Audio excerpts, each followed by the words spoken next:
Halo guys, assalamualaikum, selamat datang kembali di NN Top 11 Channel. Apa kabar semuanya? Semoga teman-teman selalu sehat dimanapun berada. Setelah di video sebelumnya saya membahas pelatih akademi pemain, dan seperti yang saya bahas bahwa melatih di akademi pemain sama halnya ketika kita akan melatih pemain secara individu. Sedangkan cara membuka pelatih akademi pemain, kamu harus mencapai latihan level 25 terlebih dahulu untuk membukanya. Lalu bagaimana cara agar kita bisa naik level latihan dengan cepat? Caranya dengan melatih pemain setiap hari. Semakin banyak pemain yang ikut berlatih, akan semakin banyak poin pengalaman yang bisa didapatkan. Dan buat teman-teman yang belum paham cara melatih pemain, saya pernah membahas di video sebelumnya. Kamu bisa cek linknya di deskripsi video ini ya guys. Karena banyak teman-teman yang bertanya, Bang, saya kan pemula, gimana caranya agar saya bisa melatih pemain secara individu sedangkan banyak drill latihan yang masih belum terbuka? Oke, sebelum saya menjawab pertanyaan tersebut, ada baiknya buat teman-teman yang belum mendukung channel ini, jika berkenan, kamu bisa terus mendukung saya dengan cara klik tombol like, komen, dan jangan lupa subscribe karena subscribe itu gratis. Oke guys, buat teman-teman yang baru bermain Top 11 dan ingin melatih pemain secara individu tapi banyak drill latihan yang masih belum terbuka, jangan khawatir guys, kamu masih tetap bisa melatihnya secara individu menggunakan drill latihan yang ada. Barangkali ada yang bertanya, Bang, apakah cara ini sama dengan latihan di akademi pemain? Hampir sama, soalnya antara latihan individu secara manual atau kamu mengirim pemainmu ke pelatih akademi pemain sama-sama menggunakan booster kondisi. Dan cara melatihnya pun sebenarnya sama karena kita akan fokus melatih atribut pemain sesuai keinginan kita. Bedanya, jika kita mengirim pemain ke akademi pelatih, jadi untuk sementara waktu pemain tersebut tidak bisa ikut bermain di semua kompetisi atau pemain itu akan absen untuk beberapa saat sampai proses latihannya selesai. Kemudian jika kita melatih individu pemain secara manual juga bisa dan lebih murah serta lebih cepat prosesnya tanpa menunggu beberapa hari guys. Dan kali ini saya akan membahas bagaimana cara melatih penyerang Enganche agar efektif sesuai gaya mainnya. Dan saya akan melatih penyerang ini dengan drill latihan seadanya karena banyak drill latihan yang masih belum terbuka. Oke, mungkin latihan kali ini saya rasa bisa cukup berguna buat teman-teman pemula yang baru bermain Top 11 tapi mengandalkan drill latihan seadanya dan ingin memiliki pemain kelas dunia. Bagaimana caranya? Yuk simak baik-baik video ini sampai selesai dan pastikan jangan di skip-skip videonya biar teman-teman paham apa yang saya jelaskan ketika proses latihan sedang berlangsung. Oke guys, hal pertama sebelum kamu melatih pemain secara individu atau militer, pastikan kamu memiliki minimal 300 booster kondisi atau lebih banyak, lebih bagus. Kali ini saya sudah menyiapkan satu pemain yang sudah saya ganti namanya menjadi Diego Maradona. Sebenarnya saya sudah sempat melatihnya saat mutunya masih bintang 3, tapi karena file rekamannya terhapus terpaksa saya harus mengulanginya lagi guys dari awal. Maradona adalah legendaris Argentina. Dia sering bermain di posisi tengah sebagai second striker atau gelandang serang tengah. Kemampuannya menggiring bola tidak perlu diragukan lagi dan dia memang tidak terlalu cepat dan tendangannya pun tidak sekeras Drogba. Tapi dia adalah pemain yang kreatif, umpan-umpannya efektif dan penyelesaiannya apik. Dia baru bermain 9 pertandingan di Liga dan langsung mengemas 10 gol dan 2 assist. Performanya juga bagus di Liga Super dengan mencetak 9 gol dan 1 assist dari 5 laga. Dan sebelum kita melatih pemain ini, mari kita lihat atribut apa saja yang paling utama kita latih sebelum atribut lainnya.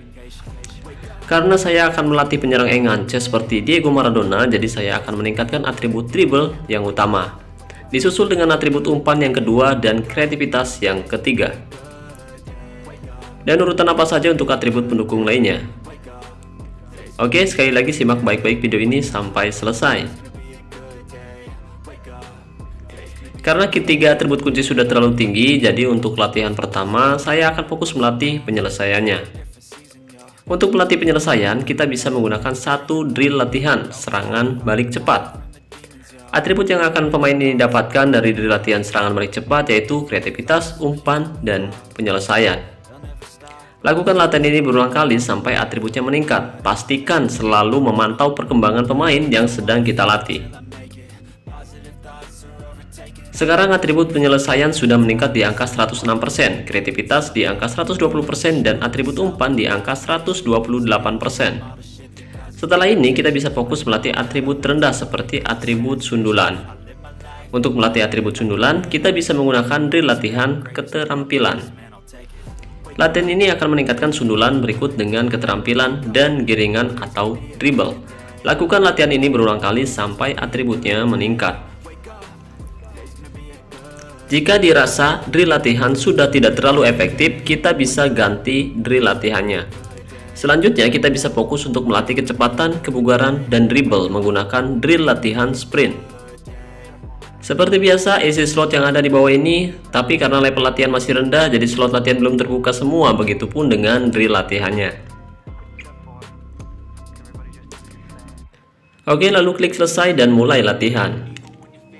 Dan setelah melakukan latihan berulang kali, sekarang kualitas mutu pemain ini meningkat di angka 80% atau setara bintang 5. Setelah memastikan atribut kebugaran, kecepatan, dan giringan sudah meningkat, sekarang kita bisa fokus ke atribut lain. Kali ini kita bisa fokus melatih atribut tembakan dan penyelesaian. Untuk melatih kedua atribut tersebut, saya akan menggunakan drill latihan teknik menembak. Kondisi pemain akan berkurang 11,25% per sesi. Kemudian klik selesai dan mulai latihan. Setelah melakukan latihan, pastikan lagi atribut yang kita latih meningkat. Sekarang atribut tembakan sudah meningkat di angka 100% dan atribut penyelesaian di angka 113%. Karena ketika baru bermain Tough Eleven banyak di latihan yang belum terbuka, dan untuk latihan selanjutnya kita bisa mengulanginya menggunakan di latihan yang sama.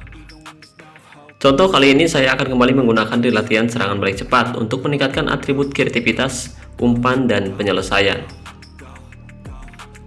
Saya ingatkan lagi, pastikan memilih drill latihan yang sesuai dengan atribut yang sedang kita latih. Jadi jangan asal pilih drill latihan. Terlalu sering menggunakan drill latihan yang sama hingga ratusan kali akan membuat atribut gelap akan ikut meningkat. Jadi untuk menghindari atribut gelap agar tidak terlalu tinggi, kita harus selalu memantau perkembangan si pemain. Pastikan atribut lain tidak terlalu tinggi dibanding atribut kunci.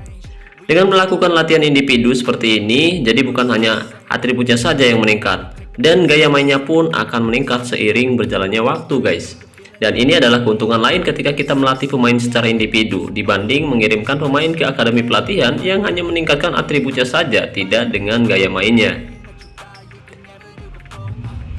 Jadi kesimpulannya dari melatih pemain secara individu yaitu kita bisa meningkatkan atribut sesuai keinginan kita atau sesuai gaya mainnya agar efektif. Karena jika kita melatihnya asal-asalan memang mutunya meningkat, tapi terkadang tidak sesuai harapan. Harusnya kita melatih striker pencetak gol, jadinya malah pengumpan, guys.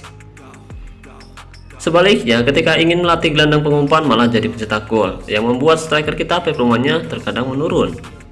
Setelah melakukan latihan berulang kali menggunakan di latihan seadanya, sekarang kita bisa lihat atribut kuncinya, yaitu dribble, umpan, dan kreativitas. Jadi tugas pemain ini nantinya akan menggiring bola dari area tengah dan memberikan umpan yang kreatif. Mungkin sesekali dia juga akan mencetak gol jika ada peluang yang bagus. Oke teman-teman, bisa lihat di sini kualitas mutunya sudah meningkat di angka 112% atau setara bintang 6 lebih. Untuk sementara cukup sampai di sini dulu latihannya karena booster kondisi saya sudah menipis. Sekarang mari kita lihat hasilnya, apakah latihan ini efektif atau tidak. Kali ini saya akan uji coba menghadapi Hotstar 11 di fase ketiga event tantangan gaung musim baru. Mari kita perhatikan ketika Maradona mulai membangun serangan dari area tengah dengan kemampuan dribblenya. Maradona hampir mencetak gol setelah melewati 3 pemain Hotstar, tapi bolanya masih melenceng di sisi penjaga gawang Hotstar. Sempat kebobolan lebih dulu, kemudian Maradona berhasil memberikan assist untuk gol kemenangan balap karung setelah memanfaatkan serangan balik cepat. Berawal dari serangan Hotstar yang gagal di sisi kanan, bola berhasil direbut oleh Jatmiko dan Christensen, langsung memberikan umpan kepada Maradona. Mengetahui Jeglos yang sudah siap di depan, tanpa pikir panjang Maradona langsung memberikan umpan terobosan yang berhasil diterima dengan baik dan gol tercipta lewat tendangan keras Jeglos di depan mulut gawang Hotstar. Skor 1-2 untuk kemenangan balap karung.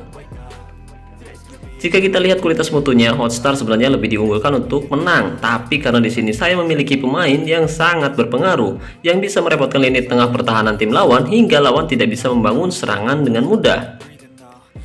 Dan Maradona pun menjadi man of the match di pertandingan ini karena dia bermain sangat bagus dengan kemampuannya membangun serangan dari tengah dan merepotkan pertahanan Hotstar.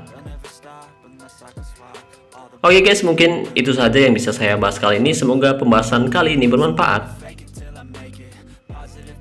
Terima kasih banyak buat teman-teman yang sudah menonton video ini sampai selesai, dan terima kasih banyak buat teman-teman yang selalu mendukung saya sejauh ini. Saya ucapkan wassalamualaikum warahmatullahi wabarakatuh. Salam olahraga, salam Top 11 Indonesia.